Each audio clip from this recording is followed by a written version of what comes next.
17 Houthi fighters have been killed in United States and British attacks, the Yemeni rebel group has said through its official media, following public funerals in the capital Sanaa. The bodies of a number of martyrs of the nation and the armed and security forces who were martyred as a result of the bombing of the American-British aggression were carried through Sanaa today in a solemn funeral procession.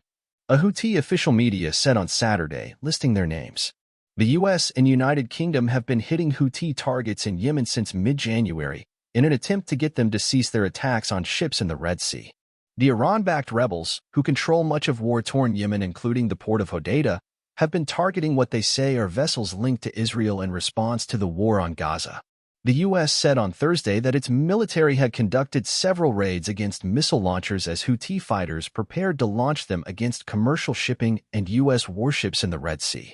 Large numbers of supporters gathered at Sanaa's Al-Shab Mosque, formerly Al-Salam Mosque, on Saturday for the funerals of the Houthis killed in the attacks.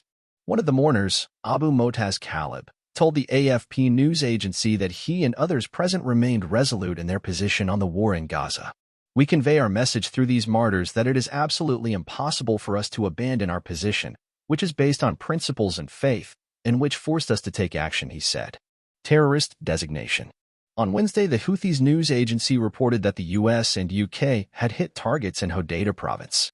On Tuesday, the Houthis said they had targeted US and British ships in 2 attacks in the Red Sea, causing minor damage but no casualties. The Red Sea attacks have raised insurance premiums for shipping companies, forcing many to avoid the vital route that normally carries about 12% of global maritime trade. On Friday, Steve Fagan, the U.S. ambassador to Yemen, said on X via the U.S. Embassy's account that the U.S. will classify the Houthis as a terrorist group at the end of next week, unless the group ceases its attacks on ships in the Red Sea. The U.S. announced this move in January, giving the Houthis 30 days to cease the attacks before it went into effect. In response to these continuing threats and attacks, the United States announced the designation of Ansar Allah, also known as the Houthis, as a specially designated global terrorist. White House National Security Advisor Jake Sullivan said in a statement at the time.